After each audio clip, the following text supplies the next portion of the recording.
All right, so today we're going to start talking about security assessment. And the first thing we're going to address is the concept, the idea of a vulnerability. Now, the vulnerability, as the name says, it doesn't sound like a good thing. Absolutely. A vulnerability is a weakness. It can be in hardware, it can be in software, but it's a weakness that can potentially be exploited, giving some sort of benefit to the attacker. Now, that benefit could be bypassing an authentication system. It could be gaining access to some privileged information or sensitive information. It could be corrupting some databases or some files. It could be replacing those files with something else or making some unauthorized changes in a database. It could even be just destroying data. It could even be the fact that a device is vulnerable to an attack called a denial of service attack, which is an attack that its only purpose is to bring down the functionality of that service, of that device, so that it's not available for the rest of the world. So scanning for these vulnerabilities before the attackers discover them and taking action in order to protect from them is a big part of any security related or oriented job out there. Because a vulnerability assessment that lists all the vulnerabilities found on your systems, on your network, not only tells you your current posture, your current status from a security point of view, but also tells you where you should invest your efforts next. Should we upgrade our firewalls? Should we invest on security training perhaps for our internal employees? Should we invest on a better two-factor authentication solution, right? So we first need to see where our weaknesses lie in order to determine where our money should go.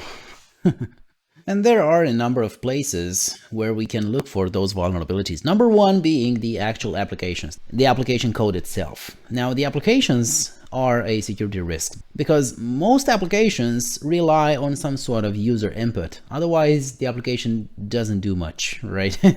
Or we don't really call it an application. There has to be some type of input, even if it's an application that deals with communication between machines, between services. There's always going to be some input. Not to mention those applications that are actually exposed over the internet or even internally in our own network that expect users to authenticate to them, to interact with them, to provide them with the ability to execute some operations, some instructions, and maybe allow them to upload some files, some third-party data that's going to be stored in that application.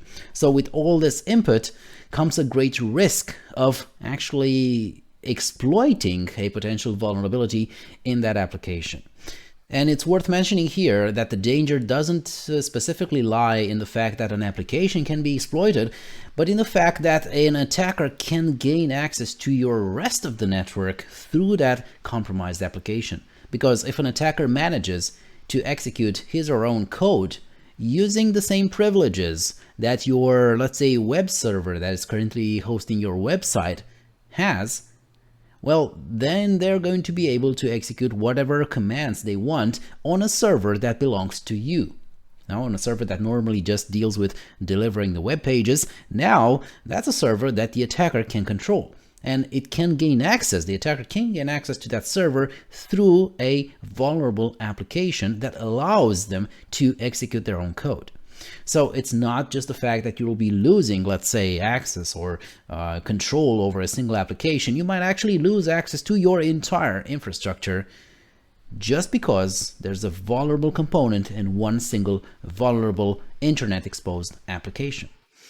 And unfortunately, applications are not the only place where vulnerabilities can be found.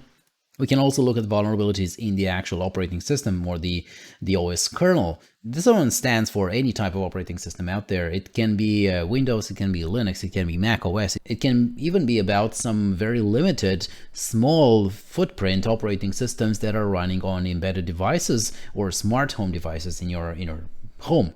And unfortunately, vulnerabilities found in the kernel are that more dangerous because any type of code that is running inside of the kernel, inside of the operating system, is most likely running with the highest privileges possible. So an attacker that manages to exploit the operating system basically has complete and unrestricted access to that machine. Firmware can also have dangerous vulnerabilities, and unfortunately, vulnerabilities inside the firmware are that more dangerous because in many cases they're impossible to patch. There are no updates that can be installed, especially for small devices like wearables or smart things around your home, smart light bulbs, smart door locks, and things like that. There's a lot of smart devices out there which are actually not that smart because they're running really small versions of operating systems, simplified versions of operating systems, on which security is at best an afterthought, if not impossible to implement or to configure. So very often you're going to find that there are security reports that tell you there's a vulnerability in a device that you have in your home, and you have no way of fixing that vulnerability, no way of patching it. So what's the worst case scenario when talking about vulnerabilities, or what's the potential impact that we can find ourselves facing if a vulnerability is exploited? Now, there are a number of impacts available here. Of course, the one that's most obvious and the one that is, let's say, the most talked about one in the media is data exfiltration. That is gaining access to a system, to a secure system, and then extracting sensitive information from that secure system, like user databases, credit card numbers, passwords, personally identifiable information, lists of clients, lists of salaries, or anything that is considered to be some sensitive type of information. That's data exfiltration. And this one is the attack known as a data breach. Now, the purpose of an attack might be also to just destroy data, or to simply cause an availability loss for a specific service, such as bringing down a website of a company that you don't agree with, or a government entity. So that's data destruction. You can also face risks of identity theft, again coming back to the data exfiltration problem, which can be performed for personally identifiable information and sensitive information related to personal data. And also there can be financial damage. Not just because the attackers might be stealing trade secrets or patented information, but also because there's a reputation damage following these type of data breaches every single time. You're going to be losing reputation in front of your customers, you're going to be losing market share, or stock price is going to drop. So there's going to be financial side effects for a long time after the incident has actually happened. And if you can put a price, or you can insure things like information or actual assets in your company, you're probably not going to be able to put a price on reputation. Now, from a security perspective, there are two additional types of vulnerabilities that are extremely dangerous. The first category is called zero-day vulnerabilities associated with potential zero-day exploits or zero-day attacks. This is a vulnerability that has been identified and potentially has been exploited before the vendor, the maker of the hardware or the affected software device, can get a chance to fix it. So it's something that we know it's out there, and we know it hasn't been fixed just yet. So it's a vulnerability that we know about, or the attackers know about, and it's just sitting right there out in the open, waiting to be exploited. And there's not much you can do about it unless the vendor actually releases an update or a patch that addresses that specific vulnerability. Usually this type of information is traded and sold for very high prices.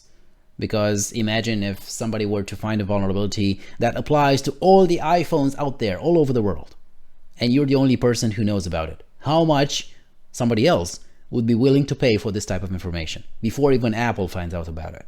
That's going to be a very high price. Another source of nasty vulnerabilities are legacy devices and legacy software. That is software or hardware that is no longer updated, no longer maintained. If somebody detects a vulnerability in that product, that vulnerability is going to be there from now on until forever. Whoever still uses those products is going to be vulnerable from now on until forever. Now, there are potential mitigation controls that we can install perhaps. So for solutions for, let's say, IoT devices or for embedded systems that cannot be updated anymore, we could think about installing some sort of a packet filtering device in front of them, so that even if they are vulnerable to specific exploits, maybe we can catch those exploits before they even reach their network. Right? But this depends a lot on the environment, if you can do this, if you can intercept that traffic before it reaches them. And there's a lot of ifs involved in there. There's a lot of risk with legacy systems in IoT devices and industrial systems. Especially industrial systems, those are the computer systems that tend to be used for a very, very long period of time. and they don't see many updates, and they're designed, or not designed, better way to say it, to work in a completely isolated environment. So they're not, they don't have any kind of security embedded into them. It's up to you to just keep them away from the nasty stuff. Now, from what we've been talking so far, it kind of seems like talking about vulnerabilities is a way to blame the programmers of the solution that we find those vulnerabilities in. Now, the situation in real life is not so simple. It's not always the application's fault that you currently have a vulnerability in your network. There's a lot of potential vulnerabilities out there that are exploited due to the fact that somebody misconfigured a policy, a device, or a piece of software. So misconfiguration is actually one of the top sources that generate vulnerabilities. Fortunately, this is one of the easiest types of vulnerabilities to fix. You just have to detect them and to know that they're there first. For example, on actual hosts, it might be about, workstations, mobile devices, even servers in your network. One of the major problems with all these, the services, the applications that are running on them, is the fact that many administrators rely on the default settings that come built in to those products. They don't change the default user accounts. They don't change the root accounts, the admin accounts that those devices, those appliances come embedded with. And it's even worse if these type of misconfigurations apply to network devices, such as routers, switches, or firewalls. If you're enabling just anybody to log in with something like username admin, password admin to your firewall, what kind of security is that? I mean, it's not the firewall's fault. It's not the programmer's fault who programmed the operating system on that firewall. It's your administrator's fault for forgetting about the fact that there's a default account enabled in there. So securing administrator account or root account on all the devices out there is a #1 priority every single time you add something new or reconfigure something in your network. And since we briefly mentioned security policies, don't forget not to misconfigure policies and permissions. That don't allow guest users, don't allow regular users to view sensitive or confidential data. Make sure there's some sort of access control happening in there every single time a user tries to access a resource. Take that request through an authentication system, an authorization system, which decides whether the user is authorized or not to access that resource, or even if the user is authorized or not to change, to modify that resource. Next up, we have the networks. Now, on the network side, your networks could also be vulnerable because on the network, there might be open ports that lead to vulnerabilities that you might not even know nothing about, which leads us back to that default configuration part. Now, normally an administrator, whenever it configures a new appliance, a new server, a new network device, should also check what kind of services are currently running on that device. And if not all of them are needed, then the unneeded ones should be shut down, should be closed. Otherwise, nobody's going to know about them because nobody uses them, but they're still going to be open, and they're going to be open for attacks. And an attacker is going to discover them using network discovery tools like those covered in the previous video. Now, also on the side of protocols, if you choose to keep some protocols open, some ports open and available in your network, at least try to use the secured versions of those protocols, as in protocols that don't send unencrypted traffic in clear text, and protocols that use strong authentication mechanisms in order to provide access to confidential or sensitive data. And finally, an interesting source of vulnerabilities could be the errors generated by your applications. Now, normally developers like to provide more information whenever they display an error so that they know where the error came from. Sometimes that type of information can be a goldmine for a potential attacker, telling them what type of service is running in the backend, what's the structure of the database perhaps, what execution path did the application actually take to generate that error code, like the stack trace, for example. Now, I'm not saying that this type of information shouldn't be displayed at all, but it should not be displayed for publicly facing applications. So don't tell outside users and potential attackers this type of information. Keep it inside. Keep it only for debugging purposes for your own development team. And remember that there are exploits out there meant to crash an application simply to make that application spit out errors such as these, because in those errors there might be some very useful information for an attacker. All right, coming back here to other vulnerability sources, and let's start blaming other people again. This time we're going to blame the vendors.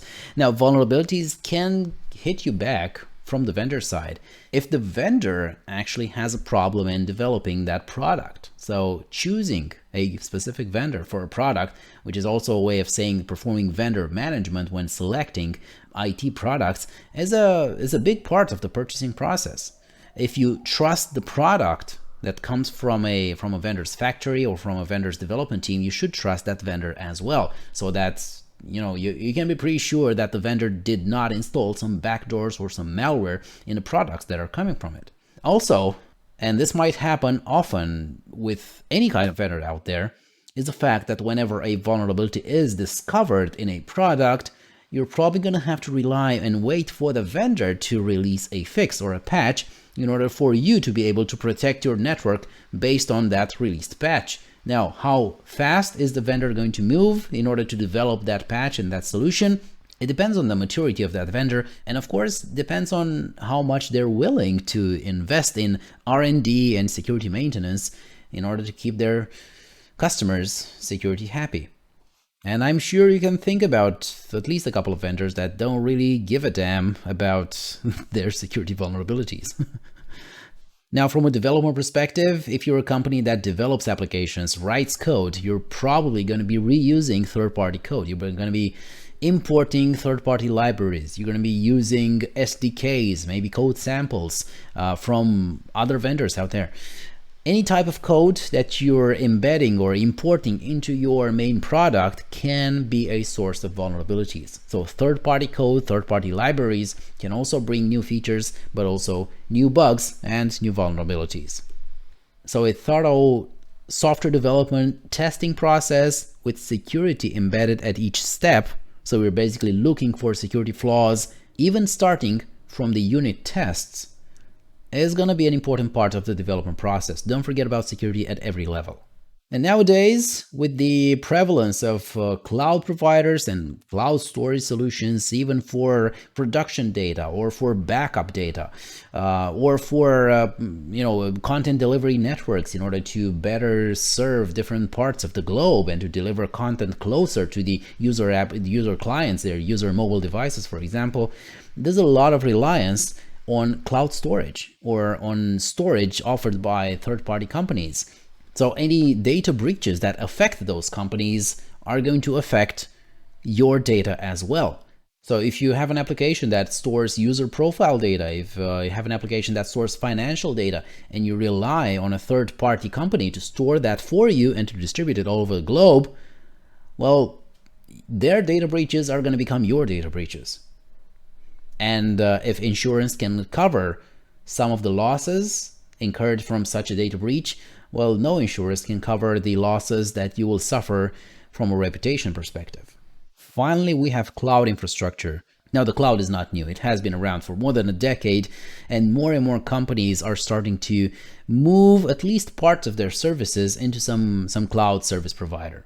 Even if they're not storing their entire infrastructure in there, they might be relying on some email services in some cloud. They might be storing some files in some cloud. They might be using a two-factor authentication solution in some cloud-based application. So slowly we are moving things from the on-premises world to the cloud business.